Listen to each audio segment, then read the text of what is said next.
this is one that this is one that really hurt to watch. This was actually painful, so just stick with me, okay? Because I'm gonna. This is the falling off the ladder of of sales stories. Oh yeah, I watched a guy pitch a pyramid scheme at a funeral. Oh, this is delicious. Tell me everything. Do not spare a single detail. So hopefully I tell it all in order because this is also years ago. But I don't even care if you tell it in order. I just want all of it. I want all the bad from this. So I was at this funeral, and this. Are you willing to say whose funeral was it? Like close family member? No, it was not a close family member. I was actually just there for moral support because it wasn't my relative. I was just there to sell something else. I was out there selling hope. You know how it is. Yeah. No, so basically... Hey, I saw these people in suits. I was just like, now these people got money. All right, I'm going to follow them, see where they're going. Look, if you can afford a suit, you can afford... Yeah, where we going? We going to a club or something? Oh, never mind. So basically, I was there for a friend because his uncle had passed away, right? Okay. And so the person selling, though, actually was a family member. So... I was just there, you know, for my friend, just to be nice and everything. And this guy, so we're at the cemetery. Oh, it's at the cemetery? I thought, in my head, I was picturing like a funeral home. No, but this is... He waited until he would have a captive audience, you know? He wasn't gonna interrupt the pastor and be rude. You know, he wanted to go ahead and wait until he's gonna do it when the dirt's getting thrown on the casket is when he's gonna choose his moment. Right after, you know, right after. So this dude oh man. This dude is standing there and there's like a somber moment where everyone's silent. And his son says, yeah, I'm just really going to miss him. And then I'm standing there with my friend and everything. And then this guy, who I assume must be a cousin or something, because it didn't seem like anyone was excited that he was there. You'd hope. You don't want it to be the deceased brother. Yeah, yeah. And so he goes, yeah, I just wish he could have been all he could be. And already people are like, wow, that was a little like, I didn't know you had a problem with him or something, right? Yeah. And then you know, people are starting to walk away because the service is over. So now people are walking back to their cars and stuff, and we're all going to meet back up at this person's house for the, you know, post-funeral. Everyone eats and sits and talks. And he's like, yeah. Pitches stuff. And he's like, yeah, I tried to get him in on a really big opportunity before he went. And...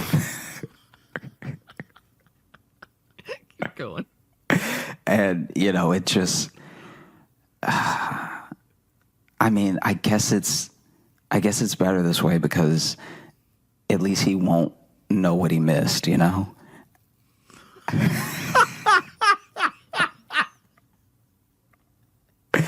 And at this point, this is someone who is either a full-blown monster or really believes in their pyramid scheme. Yeah. I'm glad he's dead so he can't see the riches I'm gonna make. And so then I don't know who this other person is, but an older person goes, I'm sorry. Because that's a reasonable response in this situation. And so he's like, I'm sorry, what the hell are you talking about?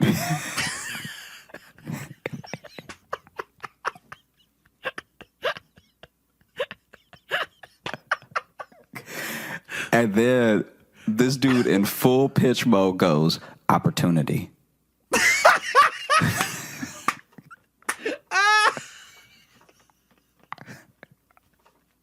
Yes. Shit, I'm in. What are you selling? And so, Man. and so, The confidence of that. Oh my God. so then the person who said, "I'm sorry, what the hell are you talking about?" grabs him by the back of the neck. And I don't know what he said, but he whispered something harrowing into his ear. And the dude doesn't say another word. Everyone just walks back to their cars, and then we get in the car and drive off to the house, right? Yeah. Sorry. And so, so then we get to the house, and everyone's piling out of their cars, and you know, some people are staying outside the house and smoking, and then some people are inside the house, and people are getting the food heated and stuff, and so everyone's just sort of sitting about talking about the person who passed away. Which, once again, I don't know this person that well. I'm just there for my friend, right? And then the guy walks in, the pitch guy walks in looking around, like his eyes are sort of darting around and everything, like clearly looking for whoever grabbed him by the back of the neck, right? Right, yeah. And looking for the man who clearly said, "I will kill you." yeah. And and then when he sees that the coast is clear, he walks up to this older woman and is like, you know, it's times like these that remind you to just, you know, take your chances where you can get them. Oh no! You know, you really just gotta shoot for the stars, because if you miss, you'll land amongst the clouds. You know, and I'm just happy that, you know, seeing everything that went down today, I'm just happy that I'm investing my money and my life into opportunity. And so I'm just like, wow, when is this guy gonna say whatever because it's all platitudes, man. It's all like just consistent, like trying to rope people in, but he's clearly not good at it. Yeah. And so clearly he got wrapped into it and no one had said what they were selling to him. Yeah. So now he's just out there trying to sell product that exists, I guess. Yeah, I don't know. And so then he tells her, he's like, "I'm a part of something special, and I really want you to be in on it with me, you know, just for just a." Will you marry me? Right? You would think, because he's really ramping up, and it's like all ask and no setup. Like it's a bunch of platitudes, and then he just goes for it. And so then he's like, "I really want you to be in on it with me." And then this woman goes, "Okay, what is it?" And he's like, it's the future. All right. It like still won't say what it is. And so he's like, "Oh my God, this is so good." And so he's like, it's the future. And I mean, would you rather $400 right now or $40,000 a year from now? And then she goes, "Are you in a cult?"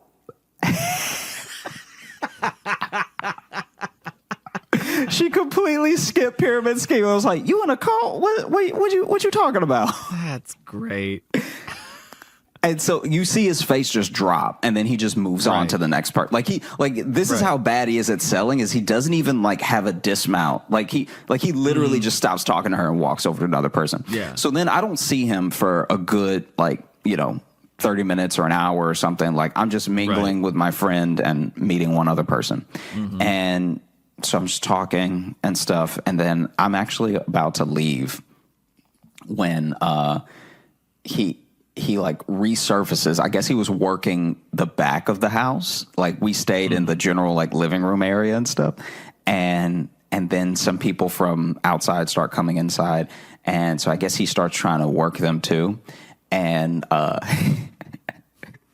goes up to this very old man who is clearly like, Next. Yeah, like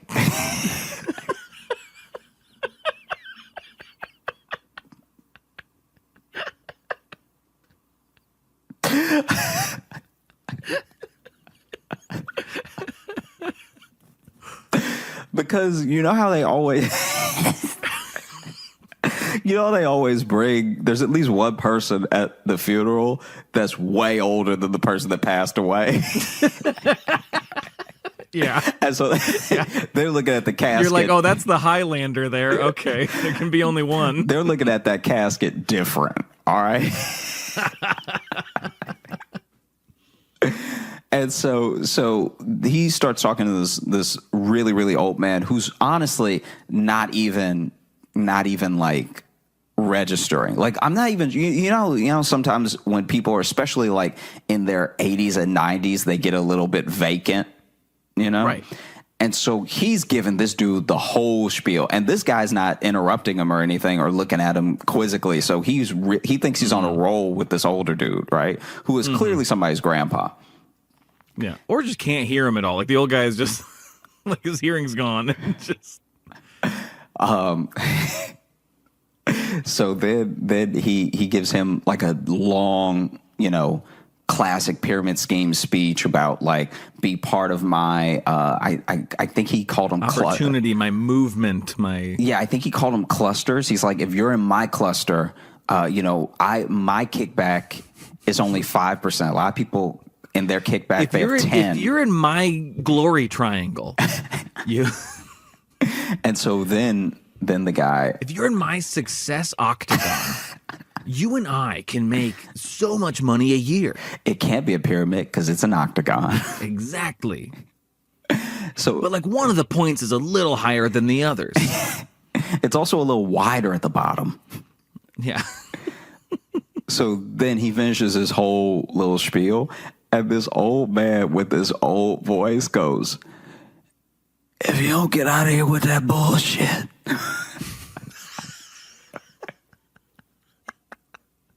And almost right after this old man says, "If you don't get out of here," the guy from before, the guy from like the cemetery, is like screams across the room, screams, "What did I tell you? What did I tell you?" And then walks up to that dude, grabs him in the back of the neck again, and just walks out with him to the backyard, where I am assuming that he beat the hell out of him. Where he is now buried to this day. Wow. Right? I mean, here's the thing. This man is just a social terrorist with what he has done. I do, though, weirdly admire the confidence to show up to a funeral I don't even know if he's close to him or not, but to show up to a funeral and be like, "This is where I'm going to make my nut, man. This is where I'm really going to... This is where I'm going to make a killing." I weirdly admire that horribly misguided confidence. I mean, they already parted with their cousin. What's parting with a little bit of money? Yeah. Yeah. Maybe everyone here's got some inheritance now that they can they can throw my way. Come on, you know Willie left you something. Yeah. He left you this, but what I'm giving you is an opportunity. Oh. That's fucking amazing. That's such a good story. I mean, that's so good. As Ludacris says, Jesus saves and I withdraw.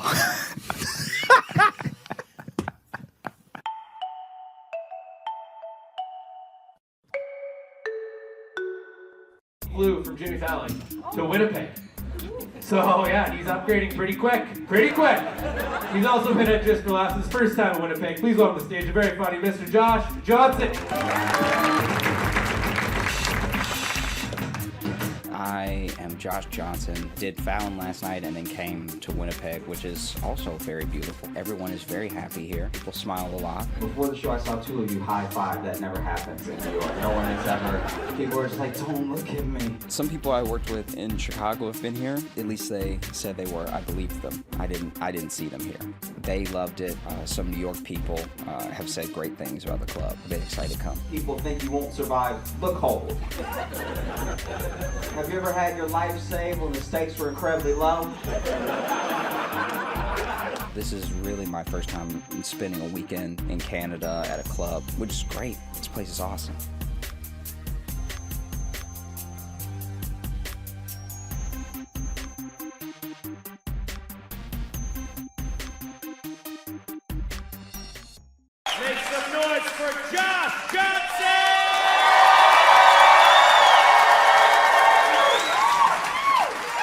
because so much is going into the Super Bowl this year.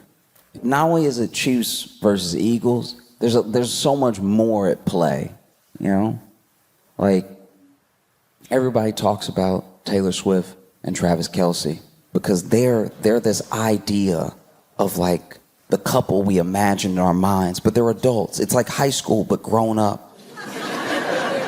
You know what I mean? Because she symbolically is like this cheerleader in our minds, this like head cheerleader, and it's not his position, but it's symbolically the quarterback in our minds. And so them getting together makes such perfect rom-com sense that there are actually people who think that all of the NFL is fixed just to keep the Chiefs winning, just to keep them going.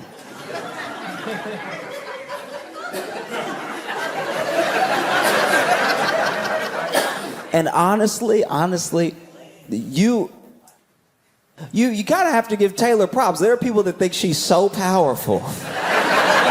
She is single-handedly shifting the course of the NFL.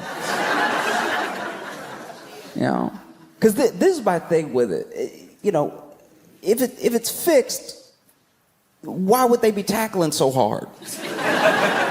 You don't need to sell it that bad. If most of the teams know they're not going to the Super Bowl, I think you lay off of a couple hits. I don't think anybody's getting CTE as part of a script. I look at Taylor Swift, I look at what they did to Taylor Swift, especially that part of the season when her and Travis Kelce were just starting to date and they cut to her for no reason. And then people got mad that they were cutting to her. They'd be like, why do you keep cutting to Taylor? But Taylor can't control the camera. Taylor was just trying to eat. And then they cut to her, and then she's doing her best to probably not look annoyed, but also she's genuinely having a good time. She's there with her friends. Yeah, touchdown, yeah, right. But then people are like, why do you keep cutting to her? I don't know. This has never happened before. Cameraman's excited too.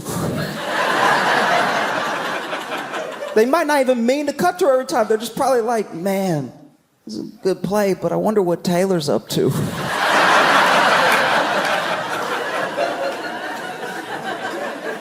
Don't get mad at Taylor because the cameraman got a crush. And so then Taylor Swift, Travis Kelce together. Now Travis Kelce is an interesting dude to me. He really is. Because Travis Kelce, up until this point, I don't know him that well and follow him that closely, but I think he had like mostly, if not only, dated black women before Taylor, you know? And so he has like a fade.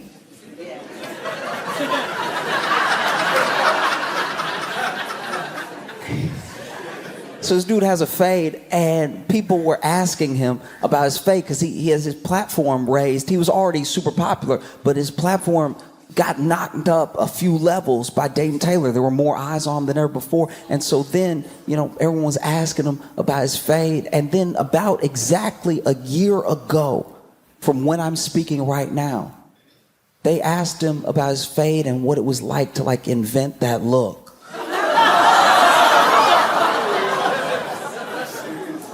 And to his credit, Travis Kelce said, it's the first day of Black History Month.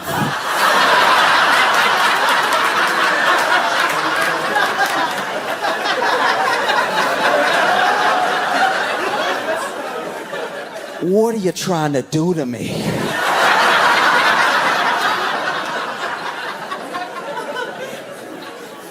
Which, what an answer. You know what I mean? Like, this is the thing I really didn't think about until that moment, is that if you're like a white dude, right? And something ignorant or even bigoted happens around you. Somebody asks an ignorant question or somebody just says something, right? The expectation, if you're a good guy, is to say something immediately, just really stand up and be like, hey, that's not cool, that's not okay, don't do that, right? You know, just really, you can't even give it a second. You have to be like, hey, stop right there, okay? Hey, Listen here, pal, cut it out. Hey, look, buddy, don't go any further, all right? Gosh darn it, that's racist. Don't you dare, not in my house, not. Nah, get a load of this guy. No way, not today, brother, right? That's the expectation, that you're gonna like notice it, you're gonna catch it, and you're gonna jump on it immediately. And if you don't do that, then you must have been with that thing. That's the assumption, right? But then you're also, and I really didn't give some of my white friends enough credit in this position.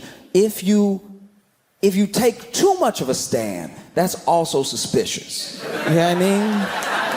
You hear me? Like if something like ignorant happens around you, or an ignorant question gets asked of you, and then you're like, what? No! Racism? Not today!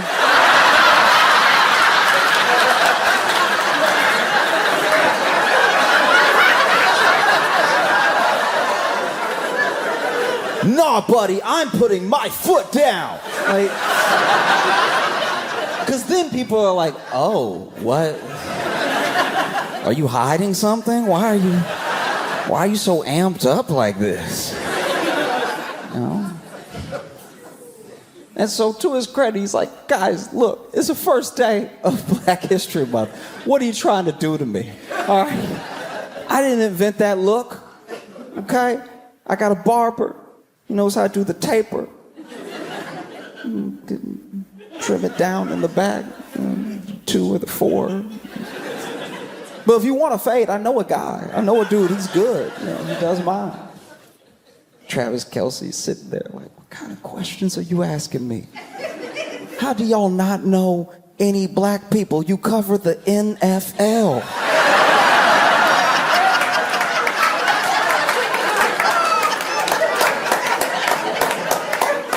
What's wrong with you?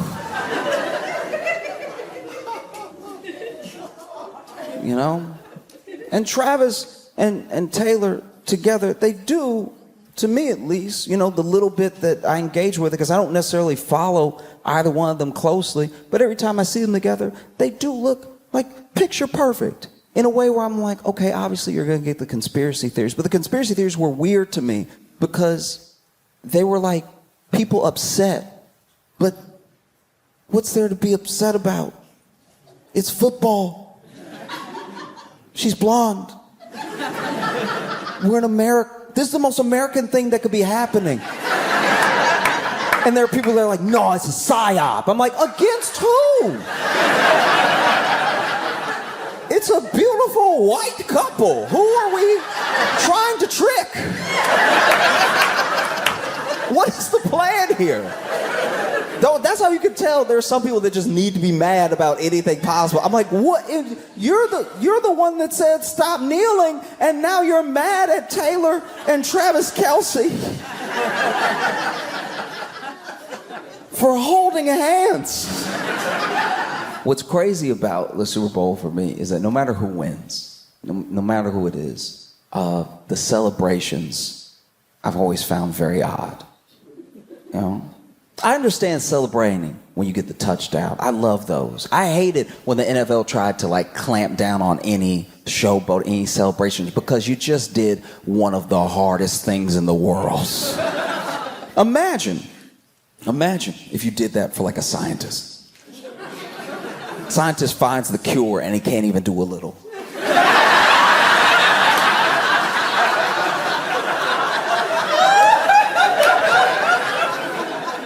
And you're like, Josh, why are you comparing scientists finding cures to players getting a touchdown? I'm telling you right now, they're almost as hard as each other. Because I have some pretty sizable individuals in my family, you know. And I have a cousin, he's 2'11", all muscle. If I wanted to get around him, I'd need something sharp.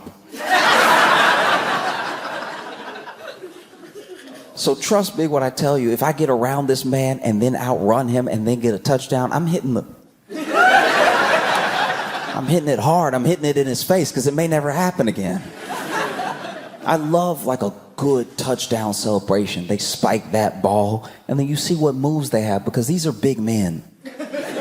These are very big men, so they're not always the most agile. Like, they're good at running, but usually in a straight line. A lot of the times when these players fall, it's falls where, look, I'm not a professional athlete, but I don't tip that easy. Every once in a while, you'll see an NFL player run it, and then somebody just sort of moves their shoulder, like, uh-oh, uh-oh, uh-oh.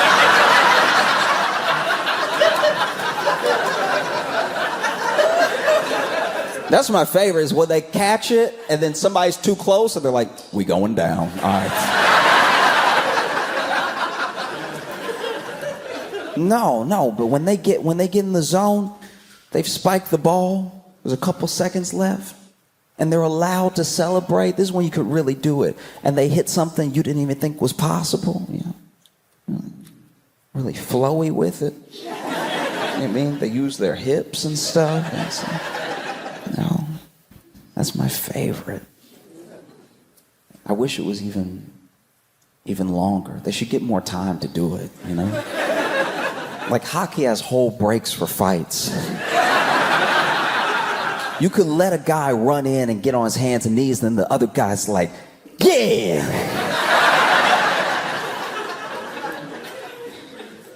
No, I'm telling you, it's a beautiful thing to see them that excited, that happy. This is what they work for. This is what they put their bodies on the line for, and it's why they're in pain most of the time. These dudes retire, and it's not like they can just take an Advil. They just have headaches for the rest of their life. And so in this moment, they did what they came to do. They scored, maybe they won. Let them celebrate, you know? Some of the celebrations I don't get, though, like when they win and they have to throw some sort of liquid on the coach. I feel like we never ask the coach how they feel about it. Because they don't always look excited. It's almost like a requirement that whatever it is has to have some ice. And it has to be a surprise. They never do it from the front. It's always just poured all over the coach. Why is it? They win. They did what they came here to do, and they look at the coach and they're like, yeah, drown him. He'll love it. On top of everything, with Travis and Taylor and the Chiefs, you have the Eagles. Eagles fans, truly remarkable. They're terrifying. And it doesn't matter who wins, because whichever city wins, this happens every year, every Super Bowl, every Stanley Cup, whichever city wins, looks like it's been attacked the next day. Why is it that the winning city looks so busted the day you won? Why are you tearing up your city? The team will win. And then their own fans will go out into the city and cause so much destruction, you would think the other team sent their city. Like, go get them, Kansas City. What they did to us. You know, I've watched it happen. You know, I lived in Chicago when the Blackhawks won the Stanley Cup. And a bus. They were leaving. Everybody's excited. And then there was just like a group think, that's a bus. It shouldn't be right side up. Let's go correct that right now. And then the bus driver is sitting in the bus like, y'all, I'm your ride. Why are y'all? We going down.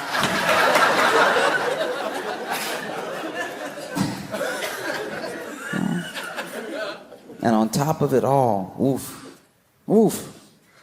you have the Super Bowl halftime show performed by Kendrick Lamar.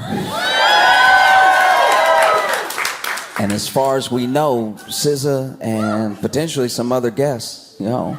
And this is wild. You know, Kendrick said it about himself, but truly, we're seeing astronomical, historical levels of him being the biggest hater in the world.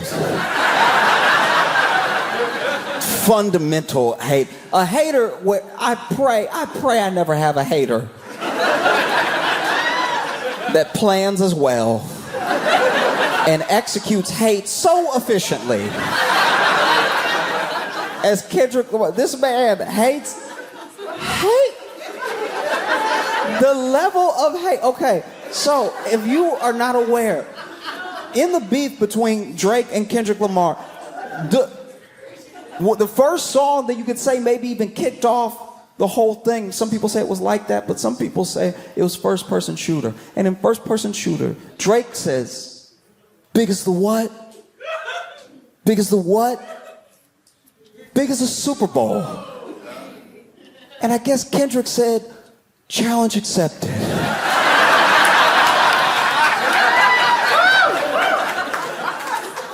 Because you're not ready for the level of hate I can bring. And then there was a whole beef and this whole thing happened. And, you know, Kendrick kind of, I don't know, I guess ruined Drake's life. And then it's announced that Kendrick is going to be doing the Super Bowl halftime show. And Drake, he started suing. He started suing different parties. He started suing in different ways, different lawsuits claiming different things, some defamation, some were just petitions to get information, claiming that Not Like Us, the song that I'm assuming plays in Drake's head 24/7. You know, that song that they use bots. They must use bots. That's why it's so popular and everything. And then he withdrew one lawsuit and he filed another lawsuit. And it would seem, I'm not Drake and I'm not on his team and I don't know his lawyers, but it would seem that all these lawsuits are to, in some way, hopefully, possibly, stop Kendrick Lamar from performing Not Like Us at the Super Bowl. That is what a lot of people think all of this is about. He just doesn't want him to perform that song at the Super Bowl. And so maybe he thinks that if he causes enough legal trouble and kicks up enough of a fuss, that the NFL will be like, hey, sir,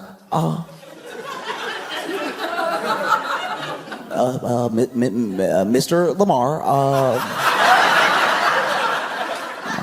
Mr. Morale. I heard it. Great album. If you could not do this one, because we just don't want to be involved in any suits and stuff. I think that's what Drake was hoping. And it appears that has not worked, because then a representative for the NFL came out and said Kendrick can do whatever songs he wants, whatever. It's his halftime show. So let him perform. You know what I mean? And that's got to be rough. That must be rough if you're Drake to hear that, because now all Drake can potentially do is sue sound. That's the only thing he hasn't tried. If he comes out and is like, hey, anybody making noise can get it, all right? It's the only thing I can think of. You know what I mean? Because it must be terrifying. If you're Drake, to think that Kendrick might perform Not Like Us at the Super Bowl halftime show, one of the most watched events in television, period, might be him doing a song he wrote about you. A song that already, as I'm speaking, has won 3 Grammys. That's gotta be terrifying, to think that he might go out there and perform Not Like Us at the Super Bowl. And the audience knows every word. That would be terrible. That would be, because I would never want to know that. Even if somebody made a song that was devastating about me and my life and it really tore me up and everybody liked it, I wouldn't want to know that they knew it word for word. You know? That's got to be terrifying to think that Kendrick Lamar might get out there and perform Not Like Us. Might to a loud stadium of fans screaming. You know? Try to strike a chord, and it's probably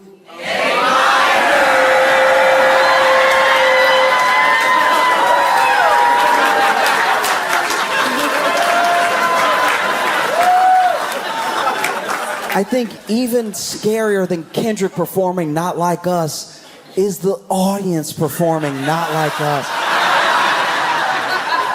Because honestly, anticipation is enough. That's how real entertainment works, you know? Whether he performs it 17 times or he doesn't perform it at all, it's already met the moment in that way, you know? Everyone kicking up a stink about it is what actually caused it to get so much attention, just to see if he'll do it, you know? I mean, I hope he does it. I kind of hope it's the only thing he does.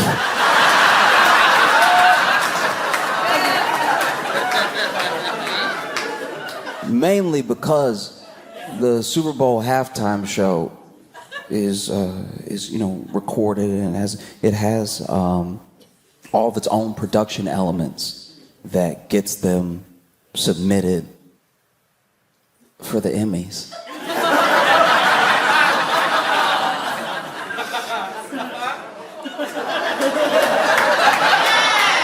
And so there's a chance that this Grammy-winning song might become an Emmy-winning performance.